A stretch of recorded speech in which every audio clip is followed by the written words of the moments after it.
Hello नमस्ते welcome back to channel MSc fourth semester की अगर हम बात करें हम एमएससी फोर्थ सेमेस्टर में नेचुरल प्रोडक्ट की स्टडी कर रहे थे।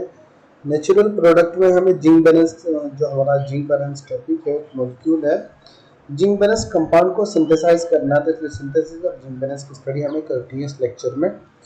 तो जिंक बैलेंस का हम स्ट्रक्चर को डिफाइन करेंगे, उसकी इंट्रोडक्शन को डिफाइन करेंगे और उसको सिंथेसाइज किस तरीके से किया जाता है, इस तरीके की स्टडी ये स्टडी हम इस लेक्चर में करेंगे।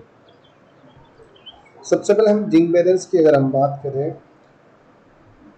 जो जिंक बैलेंस जो कंपाउंड होता है, जिंक बैलेंस मॉलिक्यूल और मॉलिक्यूल जो होता है जिंजर में प्रेजेंट होता है। जो अदरक होता है ना, जिंजर के अंदर ही जिंक बैलेंस मॉलिक्यूल देखने को हमें मिल जाता है। ये ऑप्टिकल एक्टिव कंपाउंड होता है। It's optical active compound it's exist in negative form of ginger. ये जो होता है नेगेटिव फॉर्म में, जो जिंजर में पाया जाता है नेगेटिव फॉर्म में पाया जाता है।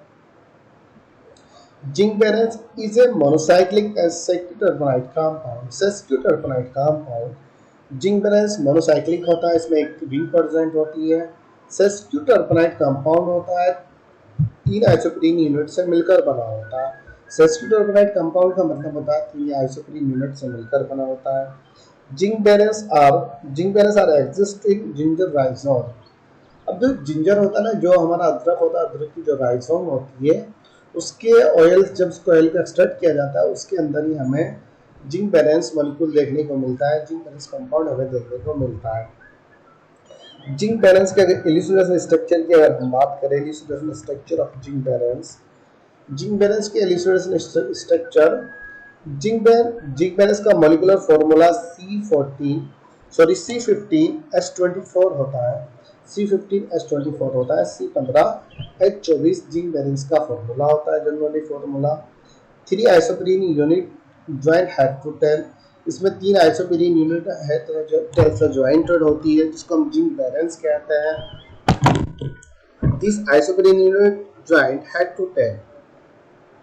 जो जिंक बैलेंस का स्ट्रक्चर होता है कुछ इस तरीके से जिंक बैलेंस का स्ट्रक्चर होता है। यहाँ पर एक रिंग होती है, इस रिंग के अंदर 2 डबल बॉन्ड प्रेजेंट होता है।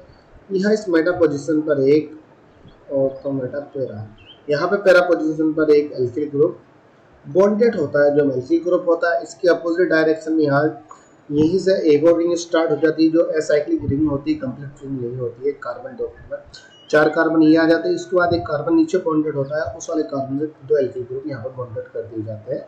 इस वाले रिंग में 2 बॉन्ड प्रेजेंट होते हैं, यहाँ पर एक डबल बॉन्ड प्रेजेंट होता है, यहाँ पर एक एल्किल ग्रुप प्रेजेंट होता है।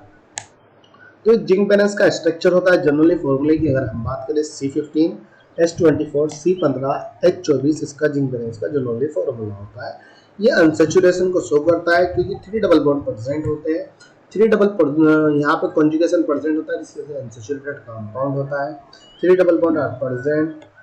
फॉर्मूला C15H24 C14 इसका C15 फॉर्मूला होता है, C15H24 detection of unsaturated compound. अब वहीं अगर डिटेक्ट किया जाता है जो अनसैचुरेटेड, इसका जो अनसैचुरेशन कंपाउंड होता है, जिंक बैलेंस क्या होता है, एक अनसैचुरेशन कंपाउंड होता है।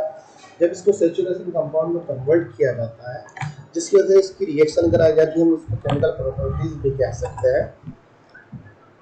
Analysis for the nature of double bond को पहले एनालिसिस किया जाता है, उसके बेस पर ही हम उसका डिटेक्शन करते हैं। जो पहले डबल बॉन्ड का एनालिसिस कर देते हैं, तो पता चलता है कि 3 डबल बॉन्ड इसमें प्रेजेंट होते हैं, एक 2 रिंग में होते हैं, एक रिंग के बाहर होता है, जिसकी वजह से अनसैचुरेशन को भी शो करता है। अब जो अनसैचुरेशन होता है, अनसैचुरेशन को सैचुरेशन में कन्वर्ट करने के लिए इसका हम रिडक्शन कराते हैं।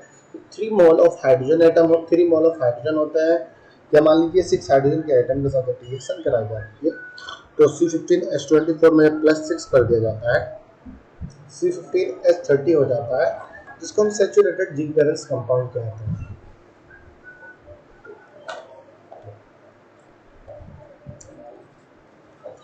ये चीज हमने यहाँ पे लिखी हुई है।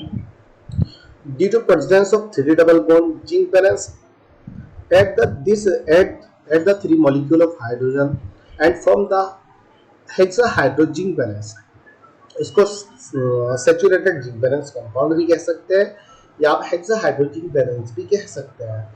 डिटेक्शन ऑफ अनसैचुरेशन कंपाउंड को क्या कहा जाता है कि due to presence of 3 double bond zinc balance at the 3 molecule of hydrogen and form the hexahydro zinc balance. जो हेक्साहाइड्रो जिंक बैलेंस कुछ इस तरीके से होता है। जिंक बैलेंस अनसैचुरेटेड कंपाउंड, ये जिंक बैलेंस अनसैचुरेटेड कंपाउंड होता है जो रिंग बना, ये कुछ इस तरीके से स्ट्रक्चर बना दिया जाता है। एक रिंग हुआ, ये यहाँ पर ये जो स्ट्रक्चर है स्ट्रक्चर देख लीजिए। रिडक्शन कराने के बाद ये वाला सिर्फ जो बॉन्ड होते हैं यहाँ से बॉन्ड सिंगल बॉन्ड में सब कन्वर्ट हो जाएगी। इस तरीके का सैचुरेटेड कंपाउंड ये बन जाता है। जो सैचुरेटेड कंपाउंड होता है इसको हेक्साहाइड्रो जिंक बैलेंस नाम भी दिया जाता है। Due to reduction unsaturated zingiberene convert into saturated zingiberene. Reduce the zingiberene in the presence of sodium alcohol. तब सोडियम अल्कोहल के प्रेजेंस में रिडक्शन कराया जाता है जिंक बैलेंस का। तो जब जिंक बैलेंस C15H24 से C15H26 में कन्वर्ट हो जाता है, जो बाहर की साइड में जो हमारा डबल बॉन्ड होता है, यहाँ पर हाइड्रोजन एटम अटैच कर लेते हैं, दोनों दो हाइड्रोजन एटम, या मान लीजिए हमारा हाइड्रोजन मॉलिक्यूल का अटैच करता है, जिसकी वजह से सैचुरेटेड यहाँ पे कंपाउंड बन जाता है। इसको हम डायहाइड्रो जिंक बैलेंस कहते हैं। सैचुरेटेड नहीं कह सकते क्योंकि यहाँ पर अनसैचुरेशन परसेंट होता है, यहाँ सैचुरेशन होता है, जिसकी वजह से हम डायहाइड्रो जिंक बैलेंस नाम कहते हैं। 3 double bond are present and monocyclic in nature. ये मोनोसाइक्लिक होता है। जिंक बैलेंस क्या होता है? मोनोसाइक्लिक कंपाउंड होता है।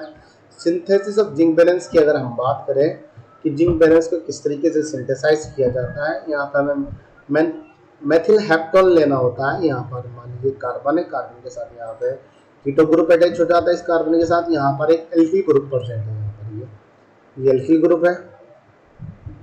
CH3 CO CH2 CH2, यहाँ पे CH होगा, यहाँ जस्ट C आएगा, यहाँ इस C के साथ एक CH3 यहाँ पर आ जाएगा। CH3 जब इसको आप काउंट करोगे ना तो एक कार्बन 2 3 4 5 6 7, एक एल्किल ग्रुप यहाँ पर आ गया, ये वाला एल्किल ग्रुप हुआ। ये CH3 चेन में आ रहा है तो इसको हम मेथिल हेप्टोन भी नाम देते हैं। इसको क्या नाम दिया हमने? मेथिल हेप्टोन नाम दिया। कुछ इस तरीके से हम इसको अरेंज कर लेते हैं। ये इनकम्प्लीट रिंग होती है, इनकम्प्लीट रिंग होती है। एसाइक्लिक होता है जहाँ पे एक कार्बन के साथ 2 एल्किल ग्रुप होते हैं नीचे की साइड में, इस कार्बन के साथ एक एल्किल ग्रुप बॉन्डेड होता है। इसकी रिएक्शन हम जैसे ही CH3 OCH3 methoxy magnesium bromide के साथ कराते हैं, मिथॉक्सी बेंजीन मैग्नीशियम ब्रोमाइड के साथ कराते हैं। यहाँ पे पैरा मैग्नीशियम ब्रोमाइड होता है, para magnesium methoxy benzene para magnesium bromide के साथ रिएक्शन कराई जाती है। इसका नाम पैरा एनिल मैग्नीशियम ब्रोमाइड भी कहते हैं। पैरा एनिल मैग्नीशियम ब्रोमाइड नहीं कह सकते क्योंकि यहाँ पर मिथॉक्सी होता है।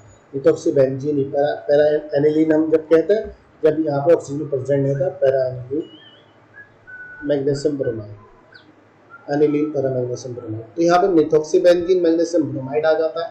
जब इसकी रिएक्शन आपस में कराई जाती है, ये दोनों आपस में जब रिएक्शन कराते हैं, ये वाला जो ऑक्सीजन जो होता है यहाँ से मैग्नीशियम ब्रोमाइड यहाँ से रिमूव हो जाता है। रिमूव होने के बाद जो यहाँ पे हाइड्रोजन एटम प्रेजेंट होता है, इस ऑक्सीजन के साथ अटैच करने के बाद यहाँ पे हाइड्रोक्सी ग्रुप, ये वाला कार्बन डायरेक्ट इस वाले कार्बन के साथ अटैच हो जाता है, जहाँ पे हमारा कंपाउंड ये बन जाता है। यहाँ से मैग्नीशियम ब्रोमाइड रिमूव हो जाता है, हाइड्रोजन एटम इस वाले ऑक्सीजन के साथ अटैच हो जाता है, ये कंपाउंड हमारे यहाँ पर बन जाता है। अब जैसे ये वाला कंपाउंड हमारा बन जाता है, इसका डिहाइड्रोजनेशन कराया जाता है। यहाँ से वाटर को रिमूव किया जाता है। जैसे वाटर को हम रिमूव करते हैं, यहाँ से एक हाइड्रोजन रिमूव होता है और ये हाइड्रोक्सिल ग्रुप यहाँ से रिमूव हो जाता है, जिसकी वजह से यहाँ एक डबल बॉन्ड आ जाता है। ये डबल बॉन्ड यहाँ पर आ जाता है, यहाँ डबल बॉन्ड इस पोजीशन में डबल बॉन्ड आ जाएगा। यहाँ से हाइड्रोजन निकल जाएगा, इस वाले कार्बन के पास से हाइड्रोजन निकल जाएगा, ये हाइड्रोक्सी यहाँ से रिमूव हो जाएगा, डबल बॉन्ड यहाँ पर आ जाएगा। ये कंपाउंड हमारा ये बन जाता है। फिर कैटालिस्ट की प्रेजेंस में ब्रिज रिडक्शन कराया जाता है, जिसकी वजह से ये अनसैचुरेटेड कंपाउंड सैचुरेटेड कंपाउंड में कन्वर्ट हो जाता है। सिर्फ इसको मैंने कुछ इस तरीके से अरेंज कर दिया, वाले कंपाउंड इस तरीके से अरेंज कर दिया है। फिर इसका डिहाइड्रोजनेशन कराया जाता है। यहाँ से हाइड्रोजन एटम को रिमूव किया जाता है। जो कंपाउंड होता है ना हमारा, ये कंपाउंड होता है, इसका डिहाइड्रोजनेशन कराया जाता है। जहाँ से ये कंपाउंड हमारा ये कंपाउंड बना, इस कंपाउंड के बाद इसका रिडक्शन कराइए। रिडक्शन के बाद ये एल्किल ग्रुप इस कार्बन के साथ इस वाले ऑक्सीजन के साथ एक हाइड्रोजन एटम अटैच हो जाता है, जिसकी वजह से CH3OH कुछ इस तरीके से अरेंज रहता है। फिर इसका डिहाइड्रोजनेशन कराया जाता है, जहाँ से हाइड्रोक्सी ग्रुप वाटर की फॉर्म में निकलेगा। यहाँ से हाइड्रोजन एटम भी रिमूव हो जाता है। हाइड्रोजन एटम रिमूव होने के 2 बॉन्ड यहाँ पर आ जाएंगे, इस वाले रिंग के अंदर एक बॉन्ड यहाँ पर आ जाता है जिसको हम जिंक वैलेंस कंपाउंड कहते हैं। ये कंपाउंड हमारा बन जाता है। तो ये हमारा यहाँ पे कंप्लीट हो जाता है। उसके बाद नेक्स्ट लेक्चर होगा हमारा पाइथन। पाइथन को हम नेक्स्ट वीडियो में पढ़ते हैं। Thank you.